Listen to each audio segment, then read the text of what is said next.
ശത്രുക്കൾ ഇപ്പോൾ വളരെ കൂടുതലാണ്. 2020ക്ക് ശേഷമാണ് കൂടിയിരിക്കുന്നത് ഞാൻ അറിഞ്ഞത്. 2020 നമുക്കൊരു നല്ലൊരു നേട്ടമുണ്ടാക്കി തന്നെങ്കിലും ഇങ്ങനെയുള്ള ചില കോട്ടകൾ ഉണ്ടാക്കി തന്നിട്ടുണ്ട്. ഓക്കെ, ദിലീപിന് ശത്രുക്കളുടെ എണ്ണം ക്രമാതീതമായി കൂടിക്കൊണ്ടിരിക്കുന്നു. ഭാഗ്യലക്ഷ്മിയെ ആരോ വിളിച്ച്, ഗൾഫിൽ നിന്നാണെന്ന് തോന്നുന്നു, വിളിച്ചിട്ട് വൃത്തികേടുകൾ പറഞ്ഞു. 19 സെക്കൻഡ് വൃത്തികേടുകൾ നിരത്തിയാണ് പറഞ്ഞു എന്നാ പറയുന്നത്. അവർ കേസും കാര്യങ്ങളായിട്ട് മുന്നോട്ട് പോകാനുള്ള ശ്രമങ്ങൾ നടത്തുന്നു. അതിനിടയിൽ അവർ പറഞ്ഞു അവർക്ക് എന്ത് സംഭവിച്ചു കഴിഞ്ഞാൽ അതിന് ഉത്തരവാദി ദിലീപാണ് എന്നുള്ളത്.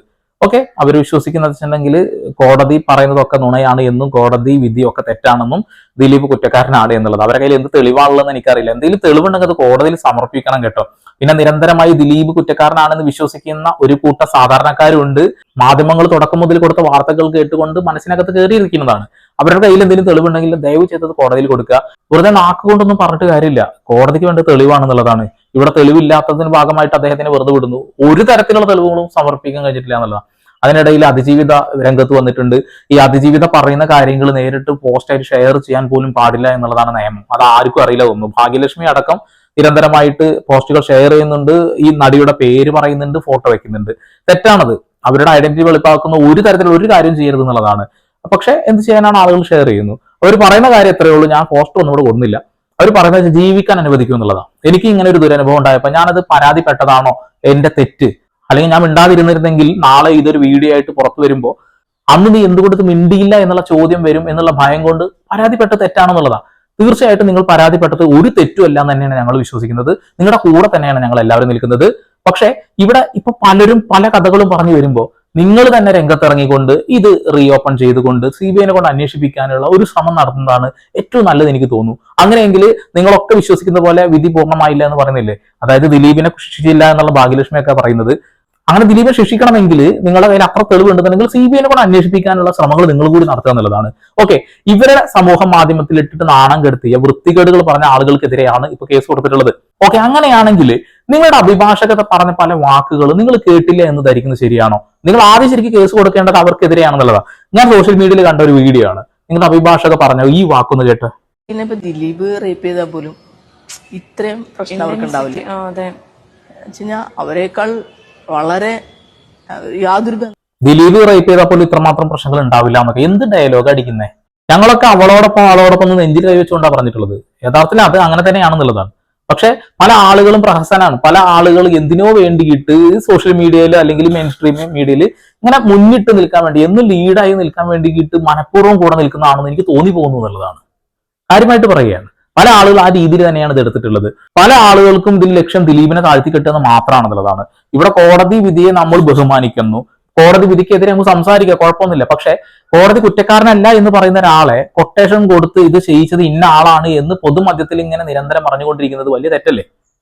ഇതേ കാര്യം കോടതിയിൽ ചൂണ്ടിക്കാണിച്ചുകൊണ്ട് ദിലീപിന് ഒരു പരാതിപ്പെടാം. തീർച്ചയായിട്ടും അദ്ദേഹത്തിന് മാനനഷ്ടത്തിന് കേസ് കൊടുക്കുന്നത് അതിലൊരു തീരുമാനമാവും. എന്താ പറയാ. ഇനി ഇതേ അഭിഭാഷകയുടെ മറ്റൊരു സംഭാഷണം ഒന്ന് കേട്ടോ. അതിജീവിത ഓടിച്ചെല്ലുന്നത് ലാലിന്റെ വീട്ടിലാണല്ലോ. ഈ ലാലിന്റെ ഡ്രൈവർ ആയിരുന്നല്ലോ പൾസർ സുനി. എന്തുകൊണ്ട് ലാലിന്റെയോ അല്ലെങ്കിൽ മകന്റെയോ പേര് ചർച്ചയിൽ പെടുന്നില്ല, അല്ലെങ്കിൽ ഇവരൊരു കുറ്റവാളിയെ പോലെ ആരോപിക്കുന്നില്ല? ഞാൻ നിങ്ങളെ എന്നെ നിങ്ങളോട് ഞാൻ പറഞ്ഞിരുന്നു, സുനിക്ക് വേണ്ടിയിട്ടും ദിലീപിന് വേണ്ടിയിട്ടുമാണെങ്കിൽ. അല്ല, ഞാൻ അവരുടെ പക്ഷമല്ല. ഞാൻ ജനങ്ങളുടെ ഭാഗത്ത് സംസാരിക്കുവാണ്. നിങ്ങളിപ്പോ പറയുന്നത് പ്രതികൾ നല്ലവരായിരുന്നു. ഞാൻ സ്നേഹത്തോടെ ഞാൻ ചോദിക്കുന്നത്, ഞാൻ അവരുടെ പക്ഷം നിന്ന് എനിക്ക് പറ്റില്ല. സാധാരണക്കാരുടെ സംശയമാണിത്. ലാലിലേക്കും ലാലിന്റെ മകനിലേക്ക് എന്തുകൊണ്ട് അന്വേഷണം പോയില്ല എന്ന് ചോദിക്കുമ്പോൾ നിങ്ങൾ ദിലീപിനും പൾസർ സുനിക്ക് വേണ്ടി സംസാരിക്കുകയാണെന്നുള്ളത് എന്ത് ചോദ്യ? ഇവിടെയുള്ള ഒരു മനുഷ്യനും ദിലീപ് അടക്കം അവളോടൊപ്പം തന്നെ പറഞ്ഞിട്ടുള്ളത്, അവളോടൊപ്പം തന്നെയാണ് നിന്നിട്ടുള്ളത്. അങ്ങനെയുള്ളപ്പോ നിങ്ങൾ എന്തുകൊണ്ട് മറുപടി പറയാൻ ഇത്ര മടിക്കുന്നു? വിധി വന്നല്ലോ, ഇനി ഞാൻ പറയാമെന്ന് പറയുന്നത് നിങ്ങൾ തന്നെയാണ്. നിങ്ങളോട് ചോദിക്കുന്ന ചില ചോദ്യങ്ങൾക്ക് പറയാൻ കഴിയാതെ, ഉത്തരം പറയാൻ കഴിയാതെ ഒരു ചാനൽ ചർച്ചയിൽ നിന്ന് എണീറ്റ് പോയില്ലേ? അതേപോലെ ഇതാ ഇവിടെയും ഡയലോഗ് അടിക്കുന്നു. എവിടെ എല്ലാവരുടെയും സംശയങ്ങളാണ് ചോദിച്ചുകൊണ്ടിരിക്കുന്നത്. അതിനുള്ള മറുപടി പറയാൻ കഴിയില്ല എന്നുണ്ടെങ്കിൽ പിന്നെ എന്തിനാണ് ഇത്തരം പ്രോഗ്രാമുകളിൽ പോയി ഇരിക്കുന്നത് എന്നുള്ളതാണ്. നിങ്ങൾ പറഞ്ഞ പല വാക്കുകൾ കൊണ്ട് തന്നെ ഒരുപാട് നാണം കേട്ടിട്ടുണ്ട് ഈ അതിജീവിത എന്ന് പറയുന്ന വ്യക്തി. നിങ്ങൾ സത്യത്തിൽ ഇങ്ങനെ സോഷ്യൽ മീഡിയയിൽ വന്നിട്ട് സംസാരിക്കാൻ പാടും അറിയില്ല ഈ വിഷയത്തെ കുറിച്ചിട്ട്. അങ്ങനെ പാടുമെങ്കിൽ അത് കൃത്യമായിട്ട് പറയാം. നിങ്ങളൊരു സെലക്റ്റീവായ കാര്യങ്ങൾ മാത്രം പറയാം. നിങ്ങളെ കോടതി ചുമതലപ്പെടുത്തിയ എന്താ മെമ്മറി കാർഡുമായി ബന്ധപ്പെട്ടുള്ള കാര്യങ്ങളാണ്, അല്ലെങ്കിൽ നിങ്ങൾ അതിനെ കുറിച്ചിട്ടാണ് വാദിച്ചതെന്ന് പറയുന്നുണ്ടല്ലോ. പിന്നെ എങ്ങനെയാണ് നിങ്ങൾ ദിലീപാണ് ഇത് ചെയ്തതെന്ന് പറയുന്നത്? ഇവിടെ ഈ മെമ്മറി കാർഡിനകത്തുള്ള സാരാംശത്തിൽ ദിലീപിന്റെ പേര് പരാമർശിക്കപ്പെടുന്നില്ല. ദിലീപ് എടുത്ത വീഡിയോ അല്ല. ദിലീപ് അവിടെ ആ ഒരു സ്ത്രീ ഉപദ്രവിച്ചിട്ടില്ല. പിന്നെ നിങ്ങൾ എങ്ങനെയാണ് ദിലീപിനെ കണക്ട് ചെയ്യുന്നത്? നിങ്ങൾ പറയുന്ന വീഡിയോയിൽ ഉണ്ടത്, അതുകൊണ്ട് പറയാണ് മെമ്മറി കാർഡുമായി ബന്ധപ്പെട്ട വാദമാണ് ഞാൻ പറഞ്ഞത്, അത് തെളിയിച്ചു എന്നുള്ളത്. അതായത് മെമ്മറി കാർഡ് ദുരുപയോഗം ചെയ്തു എന്നും അതിന്റെ ഹാഷ് വാല്യൂ മാറി എന്നുള്ള ഒരു കാര്യം വാദിച്ചു. കോടതിയിൽ അത് എത്തിയപ്പോൾ കോടതി തന്നെ പറയുന്നു മെമ്മറി കാർഡിന്റെ ഹാഷ് വാല്യൂ മാറിയിട്ടുണ്ടെങ്കിൽ പോലും ആ വീഡിയോക്ക് ഒന്നും സംഭവിച്ചിട്ടില്ല എന്നുള്ളത്. അതാണ് ഇവർ വാദിച്ചത്. അതിന്റെ അപ്പുറത്തേക്ക് ദിലീപ് കുറ്റക്കാരനാണ് എന്ന് തെളിയിക്കാൻ നൂറുകണക്കിന് തെളിവുകൾ കൊടുത്തു എന്ന് ഇവർ പറയുന്നുണ്ട്. പക്ഷെ കോടതി എല്ലാ തെളിവുകളും തള്ളുകയാണ്. അതൊക്കെ മാനിപ്പുലേറ്റഡ് ആയിട്ട് കെട്ടിച്ചമച്ചുണ്ടാക്കിയതാണെന്ന് പറയുന്നു. കുറെ ആളുകൾ ആവശ്യമില്ലാതെ ദിലീപിന്റെ പേര് വലിച്ചിഴക്കുന്ന പോലെ എനിക്ക് തോന്നിയിട്ടുള്ളത്, മേൽക്കോടതിയിൽ പോകട്ടെ, മേൽക്കോടതിയിൽ പോയിട്ട് അയാളെ ശിക്ഷിക്കട്ടെ, അയാൾ ശിക്ഷിക്കുമ്പോൾ നിങ്ങൾ കുറ്റക്കാരനാണെന്ന് പറ. അതുവരെ ഈ കീഴ്ക്കോടതി പറഞ്ഞ വാക്ക് കുറച്ചെങ്കിലും കേൾക്കുക എന്നുള്ളതാണ്. ഇനി ഭാഗ്യലക്ഷ്മി പറയുന്ന ഒരു കാര്യമുണ്ട്, ദിലീപിനെ തന്നെ ചൂണ്ടി പറയുന്നത്. എങ്കിലും ഇങ്ങനെ ഒരു ആക്രമണം നമുക്ക് നേരെ ഉണ്ടാകും എന്ന് ഞാൻ ഭയപ്പെടുന്നു. പക്ഷേ തമാശയായിട്ടാണെങ്കിലും എനിക്ക് എന്തെങ്കിലും സംഭവിച്ചാൽ അതിന്റെ പൂർണ്ണ ഉത്തരവാദി അയാൾ തന്നെയാണത്. ഞാൻ ദിലീപ് തന്നെയാണ്. കാരണം കൊട്ടേഷൻ കൊടുക്കാൻ വളരെ മിടുക്കനായതുകൊണ്ട് തന്നെ, അതിൽ നിന്ന് ഊരിപ്പോരാനും വളരെ മിടുക്കനായതുകൊണ്ട് തന്നെ തീർച്ചയായിട്ടും ഇതങ്ങനെ തന്നെയാണ് കരുതുന്നത്. അതല്ല, എനിക്ക് ഇവരുടെ വീഡിയോസ് കാണുമ്പോൾ, ഇവരുടെ ചർച്ചകൾ കാണുമ്പോൾ, ദിലീപ് ആണെന്ന് ഉറച്ചുറച്ച് പറയുമ്പോൾ കാണുമ്പോൾ ഇവർ ചർച്ച ചെയ്യപ്പെടാൻ വേണ്ടിയിട്ട് സംസാരിക്കുന്ന പോലെ എനിക്ക് തോന്നുന്നു. ദിലീപ് ഏർപ്പാടാക്കിയ ആളുകളാണ് ഭീഷണിപ്പെടുത്തിയത് എന്നൊക്കെ പറയുമ്പോൾ ഇതിന് തെളിവ് വേണ്ടേ? കോടതി തെളിവില്ലാതെ ഒരാളെ കുറ്റവിമുക്തനാക്കുമ്പോൾ നിങ്ങൾ പറയണം അയാൾ കൊട്ടേഷൻ കൊടുത്തതാണ്, കൊട്ടേഷൻ കൊടുക്കാൻ വീരനാണ്, അയാളെ സിനിമ ബഹിഷ്കരിക്കാനൊക്കെ ഒരു കൂട്ടം ആളുകൾ വേറെയും പറയുന്നുണ്ട് എന്നുള്ളതാണ്. എന്താണ് ഞാൻ പറയേണ്ടത്? എന്റെ പൊന്നു ഭാഗ്യലക്ഷ്മി, തെളിവുണ്ടെന്നുണ്ടെങ്കിൽ ആ തെളിവ് സഹിതം നിങ്ങൾ കോടതിയിൽ പോകും. എന്നതിന് ശേഷം ദിലീപ് കുറ്റക്കാരനാണെന്ന് തെളിയിക്കണം. നിങ്ങൾക്ക് അത്ര ഉറപ്പുണ്ടെങ്കിൽ കോടതിയിൽ കൊടുത്തില്ലെങ്കിലും വേണ്ടില്ല, നിങ്ങൾ സോഷ്യൽ മീഡിയയിലിട്. അല്ലെങ്കിൽ വേണ്ട, CBI കൊണ്ട് അന്വേഷിപ്പിക്കാൻ എന്തെങ്കിലും ഒരു സംസാരെങ്കിലും സംസാരിക്കുക. ഇപ്പോൾ മുഖ്യമന്ത്രിയൊക്കെ നേരിട്ട് നിങ്ങളെ വിളിച്ചു വരുത്തി നിങ്ങൾ സംസാരിക്കുക ചെയ്തല്ലേ. എന്തുകൊണ്ട് ഈ കേസ് അന്വേഷണം ശരിയായ രീതിയിലല്ല പോകണം? ദിലീപിനെ വെറുതെ വിട്ടു, ഇത് CBI കൊണ്ട് അന്വേഷിക്കണം എന്ന് പറയുന്നില്ല. ഞങ്ങളൊക്കെ അതാണ് ആഗ്രഹിക്കുന്നത്, നിങ്ങളത് പറയണത്. ശ്രീലക്ഷ്മി അറക്കൽ എന്ന് പറയുന്ന വ്യക്തി ഒരു ഡയലോഗ് അടിക്കുന്നുണ്ട്, ദിലീപ് ഭാഗമായി സിനിമ കാണില്ല. കാരണം ദിലീപ് റേപ്പിന് വേണ്ടി കൊട്ടേഷൻ കൊടുത്ത ആളാണ്. ദിലീപ് അതിജീവിതയെ അത്ര ഇല്ലാതാക്കാൻ ശ്രമിച്ച ആളാണ്. ബാക്കിയുള്ള ആൾക്കാർ അവസരങ്ങൾ നഷ്ടപ്പെടുത്തിയ ആളാണ്. സിനിമാ മേഖലയിലെ മൊത്തം പിടിച്ചെടുത്തുന്ന ലോബിയാണ്. അതുകൊണ്ട് ദിലീപിന്റെ സിനിമകൾ ബഹിഷ്കരിക്കും. എന്തൊക്കെ ഈ പറഞ്ഞുകൊണ്ടിരിക്കുന്നത്? കോടതി അയാളെ വെറുതെ വിട്ടു. എന്റെ പൊന്ന് ശ്രീലക്ഷ്മി അറക്കലെ. ഇത് ഞാൻ സോഷ്യൽ മീഡിയയിൽ കണ്ട വീഡിയോ കേട്ടോ. അതിന് തൊട്ടടുത്ത് വേടന്റെ കൂടെ നിൽക്കുന്ന ഫോട്ടോ ഉണ്ട്. വേടനെ സപ്പോർട്ട് ചെയ്ത ആളുകളാണ് ഇവരൊക്കെ. ഇപ്പൊ വേടൻ ചെയ്ത കാര്യത്തിൽ രണ്ടുപേരും അങ്ങോട്ടും ഇങ്ങോട്ടും അറിഞ്ഞുകൊണ്ടുള്ള ഒരു കാര്യമായതുകൊണ്ട് കോടതി ജാമ്യത്തിൽ വിടുന്നു. എന്തൊക്കെ പറഞ്ഞാലും ആ സ്ത്രീ കോടതിയിൽ കൊടുത്തിട്ടുള്ള ആ ഒരു മൊഴി ഉണ്ടല്ലോ, ആ മൊഴിയിൽ അതിബ്രൂട്ടലായിട്ട് ഉപയോഗിച്ചു, വേദനിപ്പിച്ച് ഉപയോഗിച്ചു എന്നുള്ളൊരു കാര്യം പറയുന്നുണ്ട്. രണ്ടുപേരും അറിഞ്ഞുകൊണ്ടാണെങ്കിൽ പോലും അങ്ങനെ ഒരാള് വേദനിക്കുന്നു എന്ന് പറയുമ്പോഴും ബ്രൂട്ടലായി ഉപയോഗിച്ചു എന്ന് പറയുമ്പോൾ ഒരു സ്ത്രീയാണ് അവിടെ അത് പറയുന്നത്. ആ ഒരു സ്ത്രീയെ നിങ്ങൾക്ക് ഒരു വാല്യൂ ഇല്ലേ? അറിഞ്ഞുകൊണ്ട് പോയതാണെങ്കിൽ പോലും അങ്ങനെ ഒരു വാല്യൂ നിങ്ങൾ കൊടുക്കുന്നില്ലേ? ഇവിടെ ദിലീപ് കൊട്ടേഷൻ കൊടുത്തു എന്നാണ് പറയുന്നത്. ദിലീപ് ഒരു സ്ത്രീയെയും പീഡിപ്പിച്ചിട്ടില്ല, അത് ആദ്യം മനസ്സിലാക്കുക. ശ്രീലക്ഷ്മി അറക്കലിന്റെ വാക്കുകൾ കേൾക്കുമ്പോൾ കൊട്ടേഷൻ കൊടുക്കുന്നത് വലിയ തെറ്റും, അറിഞ്ഞുകൊണ്ടാണെങ്കിൽ പോലും ഒരാൾ ഒരു സ്ത്രീയെ വേദനിപ്പിച്ച് ഉപയോഗിച്ചു കഴിഞ്ഞാൽ കുഴപ്പമില്ല എന്നുള്ളത്.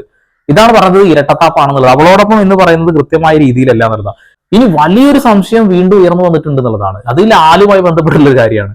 ഈ വീഡിയോ നിങ്ങളൊന്ന് കണ്ടോക്കെ. ഒരു ദിവസത്തെ ഷൂട്ടിംഗ് ഉണ്ടായിരുന്നു. ഷൂട്ടിംഗ് കഴിഞ്ഞതിന് ശേഷം ഗോവയിൽ ഒരു പാച്ച് വർക്ക് പോലെ ഒരു ദിവസം ഷൂട്ട് ഉണ്ടായിരുന്നു. ആ ഷൂട്ടിന് പോകാനായിട്ട് ഇവിടുന്ന് എല്ലാവരും ഫ്ലൈറ്റിനും ട്രെയിനിനും ഒക്കെ ആയിട്ടാണ് ബാക്കി എല്ലാവരും പോയത്. ഒരു കാറ് മാത്രം ഇവിടുന്ന് പോയി. ആ ഒരു കാർ ഓടിക്കാനായിട്ട് ഒരു ഡ്രൈവറെ തീരുമാനിച്ചപ്പോൾ ഈ സുനി എന്ന് പറഞ്ഞ ആളെ തീരുമാനിച്ചത് അത് മറ്റൊന്നും കൊണ്ടല്ല, അയാൾ അത്രയും എടുക്കണായത് കൊണ്ടിട്ടാണ്. കഴിഞ്ഞാണ് പിന്നെ സുനി കയറിയത്. സുനി കയറിയ ഉടനെ അയ്യോ എനിക്ക് അറിയാലോ ഈ ചേട്ടനെ നന്നായിട്ട്. അപ്പൊ ഞാൻ ചോദിച്ചു എങ്ങനെയാണ് നിനക്ക് ഇയാളെ പരിചയം എന്ന് ചോദിച്ചപ്പോൾ ഗോവയിലെ ഒരു പടത്തിന്റെ ഷൂട്ടിംഗ് സമയത്ത് ഒരു മാസം ഇയാളായിരുന്നു ആ പ്രൊഡക്ഷന്റെ ഡ്രൈവർ. ഗോവയിൽ ഒരു ദിവസത്തെ ഷൂട്ടിംഗ് ഉണ്ടായിരുന്നു. ഷൂട്ടിംഗ് കഴിഞ്ഞതിന് ശേഷം ഗോവയിൽ ഒരു പാച്ച് വർക്ക് പോലെ ഒരു ദിവസം ഷൂട്ടിംഗ്. ഇപ്പൊ ഭാഗ്യലക്ഷ്മിയും ലാലും പറഞ്ഞ വാക്കുകൾ കേട്ടില്ലേ? 30 ദിവസത്തോളം ഒരുമിച്ച് ഡ്രൈവറായി ജോലി ചെയ്തതിന്റെ പരിചയം ഉണ്ടെന്ന് ഭാഗ്യലക്ഷ്മിയോട് പറഞ്ഞു. ഭാഗ്യലക്ഷ്മി നുണയാണോ പറയുന്നത് അല്ലെങ്കിൽ ലാലാണോ നുണ പറയുന്നത്? അപ്പൊ അങ്ങോട്ടും ഇങ്ങോട്ടും ഒരു കണക്ഷൻ പോലും ഇല്ല. എന്നിട്ടാണ് ഇവർ പറഞ്ഞത് കൊട്ടേഷൻ കൊടുത്തത് ദിലീപാണ്, അതാണ് ഇതാണെന്നൊക്കെ. ഒരു ക്ലാരിറ്റി ഇല്ലാത്ത ഒരു കാര്യത്തിൽ സംസാരിക്കരുത്. നമ്മൾ അവളോടൊപ്പം എന്ന് പറയുമ്പോൾ 100% നീതി പുലർത്തണം എന്നുള്ളതാണ്. ഇവിടെ ആ അതിജീവിതം അനുഭവിച്ച വിഷമം നമുക്ക് എത്രത്തോളാണെന്ന് മനസ്സിലാവുന്നുണ്ട്. പക്ഷെ പ്രഹസനങ്ങൾ കാണിച്ചുകൊണ്ട് ഒരു കൂട്ടം ആളുകൾ നടക്കുന്നു. ഇതാണ് ഞങ്ങളുടെ അവസരം എന്ന് പറഞ്ഞുകൊണ്ട് ഫേമസ് ആവാൻ കുറെ ആളുകൾ ഒരു സൈഡിലൂടെ നടന്നു പോകുന്നു എന്നുള്ളതാണ്. ഇവർ രണ്ടുപേരും പറഞ്ഞ വാക്കുകൾ വലിയ വൈരുദ്ധ്യം ഉണ്ട് എന്നുള്ളതാണ്. അതായത് അതിജീവിതയോട് അത്രമാത്രം കണക്ഷനുള്ള പോലെയാണ് ഭാഗ്യലക്ഷ്മി പറഞ്ഞുകൊണ്ടിരിക്കുന്നത്. ഇനി ഈ ഒരു ഭാഗം കൂടി നിങ്ങൾ കേൾക്കുക. ദിലീപ് എന്തുകൊണ്ട് കുറ്റക്കാരനല്ല, എന്തുകൊണ്ട് ഇവിടെയുള്ള മാധ്യമങ്ങൾ ഇരട്ടത്താപ്പ് കാണിക്കുന്നു, എന്തുകൊണ്ട് അവളോടൊപ്പം എന്ന ഹാഷ്ടാഗും വെച്ച് ആളുകൾ ഇരട്ടത്താപ്പ് കാണിക്കുന്നു എന്നുള്ളതിന്റെ ഉദാഹരണമാണ്. ഇങ്ങനെയൊക്കെ ഒരു വിധിന്യായം ഓരോന്നോരോന്നായി ദിലീപിനെതിരെയുള്ള കുറ്റാരോപണങ്ങളെ അരിഞ്ഞു വീഴ്ത്തി മുന്നോട്ട് പോയി വസ്തുത ഈ മനുഷ്യനെ ഇതിന് ഉൾപ്പെടുത്താൻ ഒന്നും കാണുന്നില്ല, വ്യാജമായി കുരുക്കിയതാണ് എന്ന് പറയുമ്പോൾ ചില ആളുകൾക്ക് വിഷമം ഉണ്ടാകും എന്ന് കരുതി പറയാതിരിക്കുക എന്നുള്ളത് മാധ്യമ പ്രവർത്തനമല്ല. ഇവിടുത്തെ മാധ്യമങ്ങളെല്ലാം വിട്ടല്ലോ. ഏത് മാധ്യമമുണ്ട്, മലയാളത്തിലെ ഏത് പത്രം, ഏത് ചാനൽ ഈ ജഡ്ജ്മെന്റ് എടുത്ത് വെച്ചിട്ട് ചർച്ച ചെയ്തിട്ടുണ്ട്? ചെയ്യില്ല. കാരണം അതോടുകൂടി ആളുകൾക്ക് ലോകത്തിന് മനസ്സിലാവും ദിലീപിന് ഇതിലൊരു പങ്കുമില്ല, ദിലീപ് നിരപരാധിയാണെന്ന് മനസ്സിലാകും എന്നുള്ളതുകൊണ്ടാണ് പത്രങ്ങളും മാധ്യമങ്ങളും ഈ ജഡ്ജ്മെന്റിൽ അല്ലെങ്കിൽ പിന്നെ മാധ്യമ പ്രവർത്തകർക്ക് ഇംഗ്ലീഷ് വായിക്കാൻ അറിയാമല്ല. ഇംഗ്ലീഷ് വായിക്കാൻ അറിയാണ്ടൊന്നല്ല, ഇപ്പൊ തുടങ്ങിയിട്ടുണ്ട്. എന്താ പറയുന്ന അറിയോ? കൃത്യമായിട്ട് വായിച്ചാൽ ഇങ്ങനെയാവും പറയുന്നുണ്ടാവുക. തെളിവുകൾ ഇല്ലാത്തതിന്റെ ഭാഗമായിട്ട് ഇന്ന ആളെ വെറുതെ വിട്ടു. കാവ്യമാധവന്റെ കയ്യിൽ മെമ്മറി കാർഡ് കൊടുത്തു എന്ന് പറഞ്ഞത് പച്ചക്കള്ളമായിരുന്നു, അത് കെട്ടിച്ചമച്ചുണ്ടാക്കിയതായിരുന്നു, പല സാക്ഷികളെയും പോലീസുകാർ ഭീഷണിപ്പെടുത്തി കൊണ്ടുവന്നതായിരുന്നു, ഇതായിരിക്കും. പക്ഷെ ഇവരതിനെ വേറെ രീതിയിലാണ് വ്യാഖ്യാനിച്ച് കൊണ്ടുവരുന്നതാണ്. ഇനി ഇതിൽ ഏറ്റവും രസകരമായ ഒരു കാര്യം പറഞ്ഞേക്കാം. അതായത് ഇപ്പൊ ഞാൻ പറഞ്ഞല്ലോ, ഇവിടെ ദിലീപിനെതിരെ നിൽക്കുന്ന ഒരു കൂട്ടം ആളുകൾ ഉണ്ട് എന്നുള്ളത്. അവരിപ്പോ നമ്മളെ പോലെ ഇപ്പൊ ഇൻഡിവിജ്വൽ ആയിട്ട് ഞാൻ അന്വേഷണങ്ങൾ നടത്തിയിട്ടാണ് വീഡിയോസ് ചെയ്യുക. ഇവർ അതിന് പോലും മുതിരില്ല. ആരോ പറഞ്ഞതും കേട്ടുകൊണ്ട് ദിലീപ് കുറ്റക്കാരനാണെന്ന് അങ്ങോട്ട് ഉറച്ചു പറയും. അങ്ങനെയുള്ള ആളുകൾ നമ്മുടെ ചാനലിൽ വീഡിയോ കണ്ടിട്ട് പറയാണ്, നീ ദിലീപിനെ സപ്പോർട്ട് ചെയ്ത് നടക്കണം, നിന്റെ വീട്ടിൽ സംഭവിക്കണം നീ പഠിക്കുള്ളൂ എന്നുള്ളത്. എന്റെ വീട്ടിൽ ഒരിക്കലും ഇങ്ങനെ സംഭവിക്കില്ല. അത് എന്തുകൊണ്ടാ വെച്ചാൽ എന്റെ വീട്ടിലുള്ള എന്റെ അമ്മ പെങ്ങന്മാരൊക്കെ യാത്ര ചെയ്യുന്ന സമയത്ത് ഏറ്റവും വേണ്ടപ്പെട്ട ആള് കൂടെ ഉണ്ടാവും എന്നുള്ളതാണ്, അല്ലാതെ ഒറ്റക്ക് പോവില്ല. ഇനി അടുത്ത കാര്യം, ദിലീപ് കൊട്ടേഷൻ കൊടുത്തെന്ന് ഇവരെ കയ്യിൽ തെളിവില്ല. തെളിവുണ്ടോ ഞാൻ ചോദിക്കുന്നത്? തെളിവില്ല. അപ്പൊ പിന്നെ എന്തെങ്കിലും പറഞ്ഞിട്ട് കൊഞ്ഞലം കുത്തിയിട്ട് പോക്കുക എന്നുള്ളതാ. ഇനി ശ്രീജിത്ത് പണിക്കർ പറയുന്ന ഈ വാക്കൊന്ന് കേട്ടോക്കെ. അവിടെ കൊണ്ടുവന്നിരിക്കുന്ന എവിഡൻസ്, ആ എവിഡൻസ് വെറും പൊട്ടയാണ് എന്നുള്ളതിനെ കുറിച്ച് വളരെ കൃത്യമായിട്ട് അറിയാം. ഈ എവിഡൻസ് ഫാബ്രിക്കേറ്റഡ് ആണ് എന്നറിയാം. ഞാൻ പറയുന്നത് നമുക്ക് തെളിവുണ്ട് എങ്കിൽ വിശ്വസിക്കുന്നതിന് ഒരു ബുദ്ധിമുട്ടില്ല. കാരണം എന്തുകൊണ്ടാണ്? ഇത് നമ്മളാരും നേരിട്ട് കണ്ടിരിക്കുന്ന ഇൻസിഡന്റ് അല്ല, ഈ കൊട്ടേഷൻ കൊടുത്തിരിക്കുന്നത് നമ്മളാരും നേരിട്ട് കണ്ടിരിക്കുന്നതല്ല. അതുകൊണ്ട് തന്നെ ഈ കോടതിയിൽ നടന്നിരിക്കുന്ന വാദപ്രതിവാദങ്ങളും ഇൻ ക്യാമറ ആയതുകൊണ്ട് നമ്മളാരും കണ്ടിരിക്കുന്നതല്ല.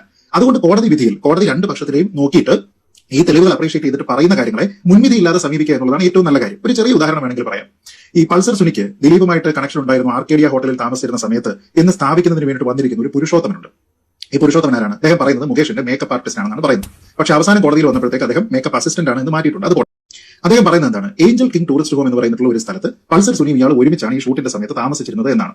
ഈ പോലീസ് തന്നെ പോയിട്ട് ഏഞ്ചൽ കിങ് ടൂറിസ്റ്റ് ഹോമിൽ നിന്നുള്ള ഡേറ്റയും കാര്യങ്ങളും, അതായത് അവിടുത്തെ ആൾക്കാരുടെ രജിസ്റ്റർ എല്ലാ ഹോട്ടലിലും ഉണ്ടല്ലോ, അവിടെ താമസിച്ചിരിക്കുന്നത് നോക്കുമ്പോൾ ഇവർ രണ്ടുപേരോടില്ല. ഇതൊന്നല്ല, ഇഷ്ടം പോലെ ഉണ്ട്. ഇപ്പൊ ശ്രീജിത്ത് പണിക്കറിന്റെ ചാനലിൽ തന്നെ നിങ്ങൾ കയറി നോക്കിയാൽ കൃത്യമായിട്ട് കാണാൻ കഴിയും. 6 വീഡിയോ ഇതുമായി ബന്ധപ്പെട്ട് അദ്ദേഹം ഇട്ടിട്ടുണ്ട്. അതിൽ 6 എണ്ണത്തിലും ദിലീപ് കുറ്റക്കാരനല്ല എന്ന് തെളിഞ്ഞത് എങ്ങനെയാണ് എന്നുള്ളതാണ്. ദിലീപിനെ എങ്ങനെയാണ് കൊടുക്കാൻ ശ്രമിച്ചത് എന്നുള്ളതാണ്. മാനിപ്പുലേറ്റ് ചെയ്തുണ്ടാക്കിയ തെളിവുകൾ എങ്ങനെയാണ് കോടതി പൊളിച്ചടക്കിയത് എന്നുള്ളതാണ്. ദിലീപ് വെറുതെ ഒന്നല്ല ബൈജു പൗലോസിനെതിരെ കേസ് കൊടുത്തിട്ടുള്ളത്. കൃത്യമായി ഗൂഢാലോചന ദിലീപിനെതിരെ നടന്നു എന്ന് തോന്നുന്നത് കൊണ്ട് തന്നെയാണ്. ഈ വിധിപ്പകർപ്പിനെ കുറിച്ച് കൂടുതലായിട്ട് മനസ്സിലാക്കിയ ഒരു വ്യക്തി എന്ന നിലയിൽ ഞാൻ പറയുന്നത് ദിലീപ് കുറ്റക്കാരനാണ് എന്ന് മനഃപൂർവ്വം അവർ വരുത്തി തീർക്കാൻ ശ്രമിച്ചതാണ്. ഇവിടെ മാധ്യമങ്ങളാണ് ദിലീപിനെ വലിച്ചു കീറാൻ ഇട്ടുകൊടുത്തത് എന്നുള്ളതാണ്. എന്നാൽ മാധ്യമങ്ങൾ ഇപ്പോ തലതിരിഞ്ഞ് ഇങ്ങനെ പോയിക്കൊണ്ടിരിക്കുക. പാവപ്പെട്ട ആളുകളുടെ മനസ്സിനകത്ത് കിടക്കുന്ന ദിലീപ് കുറ്റക്കാരനാണെന്നുള്ളതാണ്. അതും വെച്ചുകൊണ്ടാണ് ഈ സംസാരിക്കുന്നത്. ഇവിടെ നമ്മളെല്ലാവരും ഇരയോടൊപ്പം തന്നെയാണ്. അത് കറക്റ്റ് ആയിട്ട് നിൽക്കണം എന്നുള്ളതാണ് എനിക്ക് പറയാനുള്ളത്. പിന്നെ കോടതി ഒരാൾ വെറുതെ വിട്ടു കഴിഞ്ഞു, മേൽക്കോടതിയിൽ എത്തട്ടെ, അവിടുന്ന് പുതിയ തെളിവുകൾ ഇനി ആഡ് ചെയ്യാൻ പറ്റുമെന്ന് എനിക്കറിയില്ല.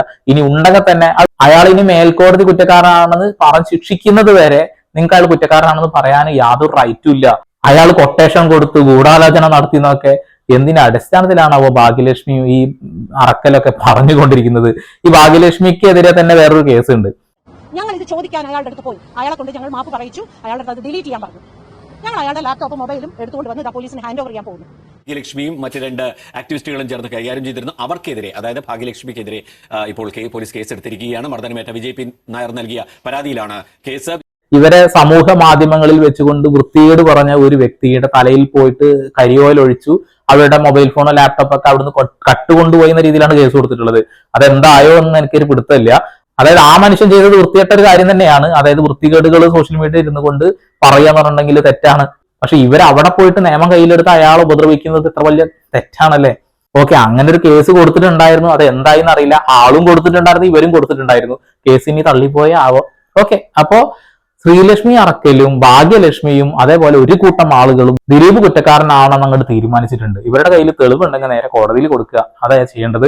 പിന്നെയും ഒരുപാട് ആളുകളുണ്ട്, സാധാരണക്കാരായ ആളുകളാണ് ദിലീപ് കുറ്റക്കാരനാണ് എന്ന് അങ്ങോട്ട് വരുത്തി തീർക്കുന്നത്. KSRTC ഒരു ചേച്ചിയില്ലേ, അവരുടെ കയ്യിൽ എന്ത് തെളിവാണുള്ളത് ദിലീപ് കുറ്റക്കാരനാണ് തെളിയിക്കാന്ന്? അവരുടെ കയ്യിലുണ്ടെന്നുണ്ടെങ്കിൽ അതെങ്കിലും പോലീസുകാരെ കൊണ്ടു കൊടുക്കുക, അല്ലെങ്കിൽ നിങ്ങൾ ദൃക്സാക്ഷിയാണെങ്കിൽ അത് പോയി പറയാന്നുള്ളതാണ്. അല്ലാതെ പ്രഹസനങ്ങൾ കാണിച്ചുകൊണ്ടിരിക്കാതിരിക്കുക. സിനിമ ഏത് സിനിമ വന്നാലും ഞാൻ കാണും. ഇവിടെ ജഗതി ശ്രീകുമാറിനെതിരെ വലിയൊരു അലിഗേഷൻ. എത്ര വലിയ തെറ്റാ, എത്ര വലിയ കേസാ? ഇര പറഞ്ഞ വാക്കുകൾ നമ്മളെ മനസ്സിൽ കിടക്കുന്നുണ്ട്. ആരെങ്കിലും ജഗതി ശ്രീകുമാറിന്റെ സിനിമകൾ ഉപേക്ഷിച്ചോ? ഈ ഭാഗ്യലക്ഷ്മി തന്നെ ജഗതിയൊക്കെ അഭിനയിച്ച സിനിമകളിലൊക്കെ പോയിട്ട് ഡബും ചെയ്തിട്ടുണ്ട്. എന്തിനു പറയുന്നത്, ഈ രാമലീല സിനിമയിൽ പോലും ഇവർ ഡബ് ചെയ്തിട്ടില്ലേ? അപ്പൊ ഞാൻ അതിന് കൂടുതൽ വിവരിക്കുന്നില്ല കേട്ടോ.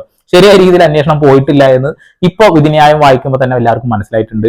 ജഡ്ജ്മെന്റ് വായിക്കാത്ത ആളുകൾ ഉണ്ടെന്നുണ്ടെങ്കിൽ ദയവ് ചെയ്ത് ആ ശ്രീജിത്ത് പണിക്കരുടെ വീഡിയോ കാണാൻ. അയാളൊന്നും അഡീഷണൽ കയറ്റിയിട്ടില്ല, കറക്റ്റ് സാധനമാണ് ആൾ പറഞ്ഞുകൊണ്ടിരിക്കുന്നത്. അപ്പൊ വീണ്ടും വരെ പുതിയ വാർത്താ വിശേഷങ്ങളുമായി സന്ദീപ് പോൾ സൈനിങ് ഓഫ്.